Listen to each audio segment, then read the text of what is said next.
just did not exist last week. They took it to the Patriots, and that game was done for, right? 47-17. If this game's gonna shoot out, Stephon Diggs at 6 receptions. Come on, bro. What are we doing here?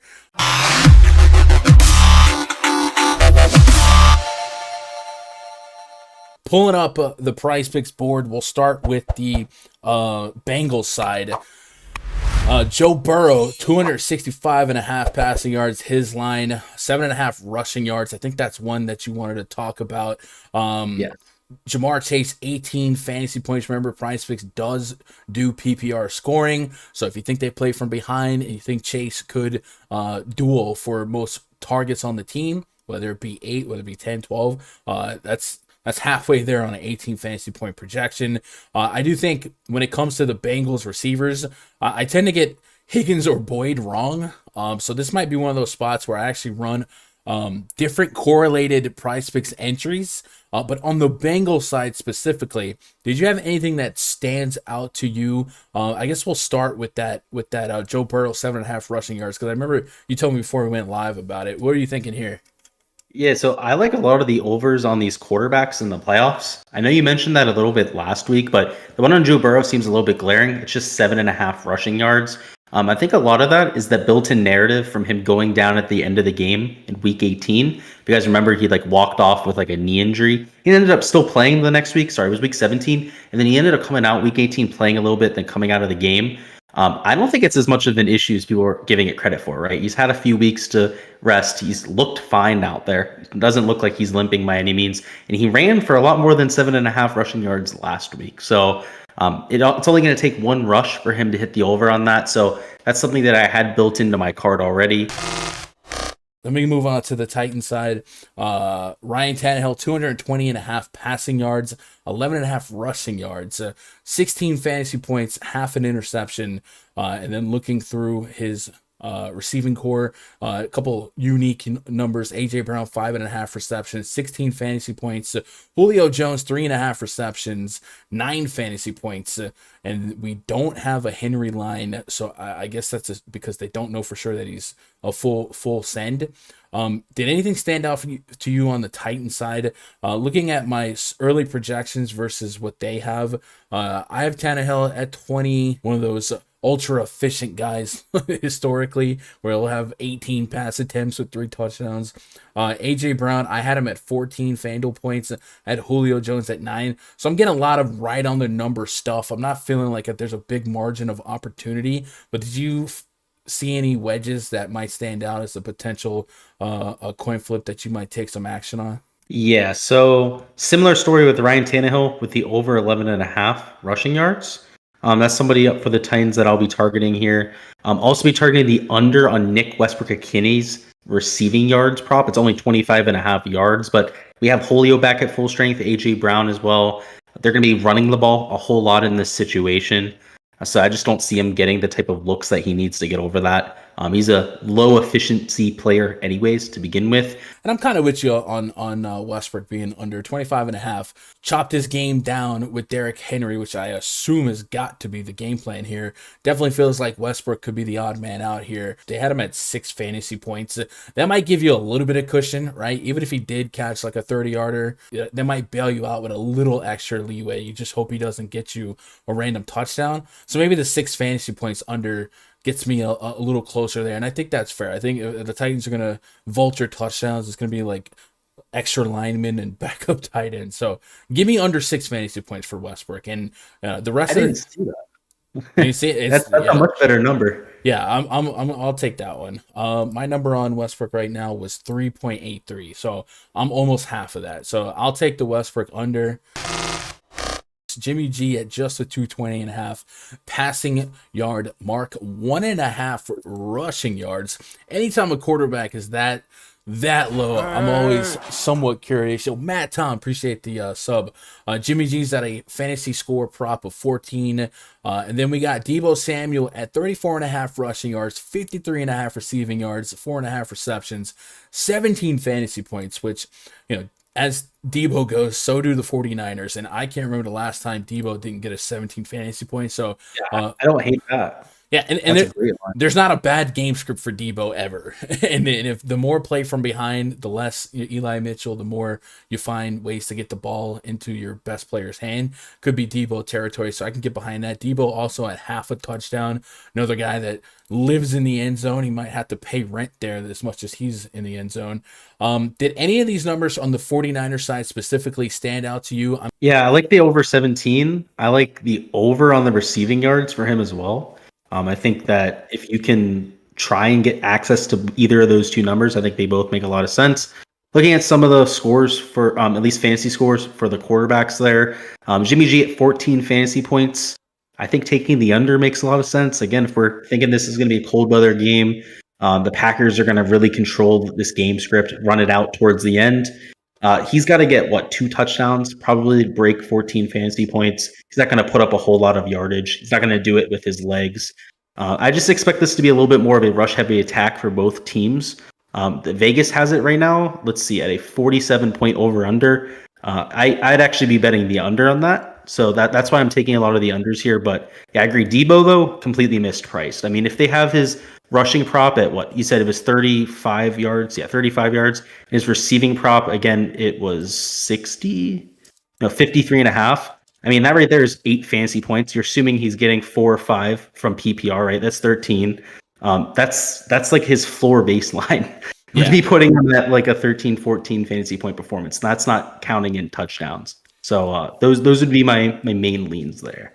Yeah, if he finds the end zone, it's butter. So we both mentioned that we're a little bit above the maybe industry in terms of projection on Randall Cobb. We mentioned MVS is out. Your projection, what did you say you had on Cobb? A 6 or 7? Right around 7. All right, so I have him at 7 FanDuel and 8 DraftKings, almost 9 DraftKings. The number on him right now on PrizePicks is 6. Would you aim like for that. the bushes on over a 6? Yes. Yeah. A couple absolutely. catches, a touchdown is clear as it, but a couple catches. I think the over on Josiah DeGuara too at 4 also makes sense. He's been getting a little bit more usage than Mercedes Lewis. Okay. In a pretty drastic way. He's getting like almost all the snaps. Yeah. He's had 4, 3, 3, 5, 3 targets last couple games. Yeah. Definitely benefiting and winning the target race. So I think that's crazy. All right, give me Cobb. Are you doing anything with Devontae? Devontae's numbers are all pretty high. I do, the Niners do suffer against if their weakness is one thing, it's the better receivers on the other side. We saw Amari Cooper have some pretty good plays last week. 90.5 receiving yards, 8 receptions, 21. I feel like all these numbers are beatable, but not giving us a big landing, a soft landing spot. Didn't get us a touchdown prop either. Are you touching any of these Adams numbers, or are you just letting them be? I think they're all appropriate, especially the fantasy score. Like 21 fantasy points. I have it slightly juiced on the over. I have it at 22.4, but it's tough to swallow 21 fantasy points. We know he's going to have to get in the end zone. There's games where he's not going to get into the end zone and he's going to cost you there. I just think that there's better places to target, right? Where we can get a little bit more UV out. Yeah, I tell my crew every day, don't force the bet. All right, so on the Rams side, we got Cooper Kupp 95.5 receiving yards, Stafford 270.5, Higbee at 40.5, and Odell at 42.5. I think this board's a little too light for me to attach myself and marry a specific prop. It is not till Sunday. Any of these Rams specifically standing out to you? Probably. Yeah, so I'm looking at some of the receiving props right now. I think the 95 receiving yards for Cooper Kupp, I probably want to take the over there. I mean, the guy has hit over 100 receiving yards a lot more often than he hasn't this year. And they're dealing with a relatively weak secondary in Tampa Bay. I think the over on Mike Evans receiving yards at 65.5 would also make a lot of sense, particularly if Leonard Fournette ends up sitting. Going down to some of the tertiary options, we'll say, in this game. Not anything that really is a glaring, I would say, advantage. Something that I might take a look at would be the Rob Gronkowski over on receiving yards. That's something that I would only consider if Fournette is out. I do think that he'd get that extra 5 to 7% usage increase, which would, again, add enough juice there for me to bet. But as of right now, I think it's a fair number. Yeah, I'll say this. We'll call it out. before it's posted. Last week, we were able to get Mike Evans at 4.5 receptions. I thought that might have been the most disrespectful thing in the history of mankind. We'll see if they adjust that line appropriately this week. But I definitely think if they keep, even if what's the most you would take on a Mike Evans reception prop? Because if you got this game playing neutral, you think about no AB, no Chris Godwin. I think 7 to 10 targets is about the floor. And if the game stayed neutral through and through and both teams' run defenses step up and you funnel the ball in the air some more, it wouldn't stun me if Evans had 12 plus targets. So 4.5 was the line this week. If the line opened up right now at 6.5, would you still lean the over? Probably, yeah. I think I would, especially if we get that Fournette news that he's out. If he's in, I probably still would as well. Yeah. As of right now, they have Gronk at 5.5. I'd probably be taking the over on that one as well.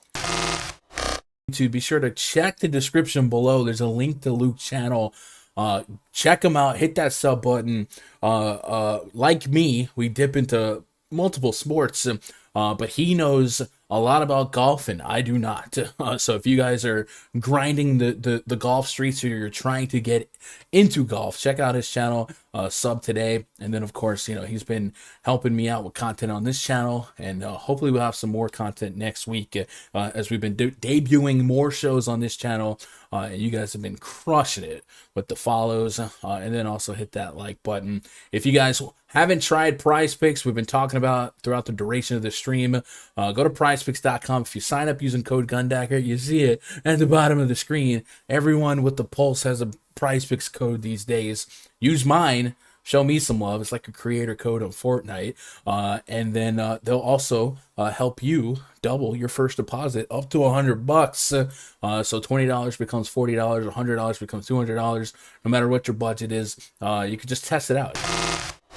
The Bills side, and see if any lines stick out. So we got several options on the board. Right off the bat, Josh Allen, 45.5 rushing yards kind of stands out to me. He's at 24 pass completions. We do got Devin Singletary at half a touchdown. Dawson Knox is at 39.5 receiving yards and 3.5 receptions. I think I can make a couple of cute cases for all those.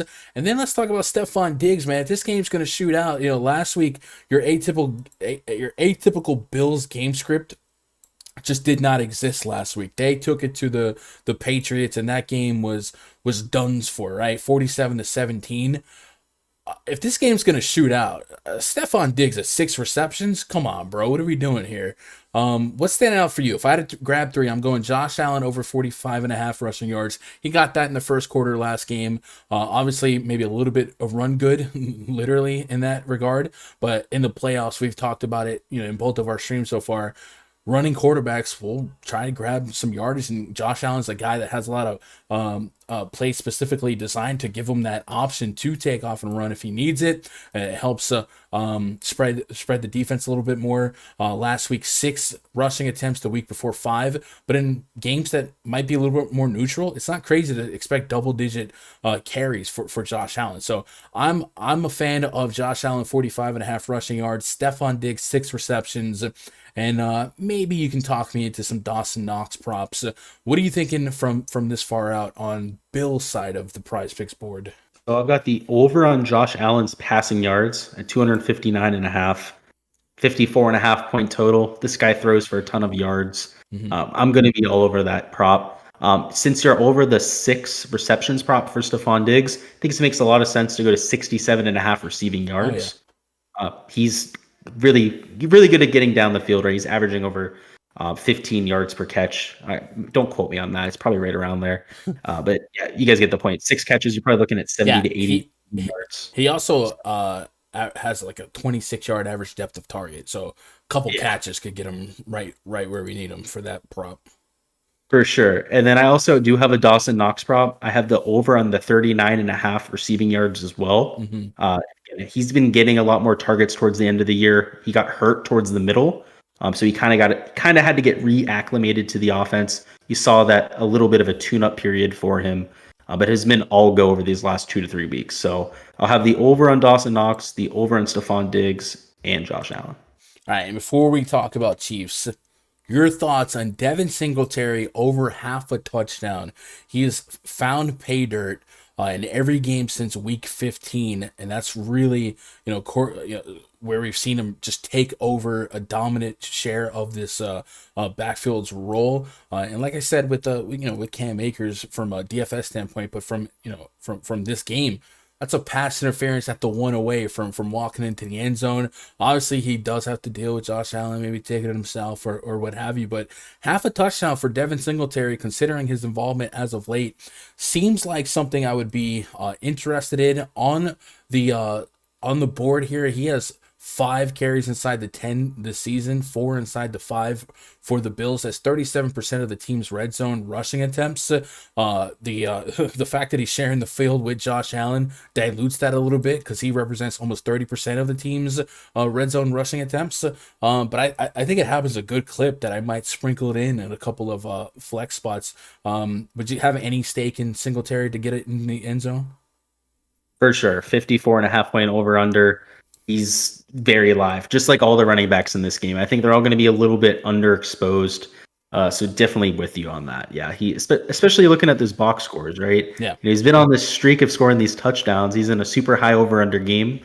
That seems like a little bit of a risky prop for PrizePicks to be putting out there. I don't know if I agree with it. Yeah, a lot of touchdown equity there. All right, moving on to the Chiefs side. Chiefs don't have as much to select from this far out.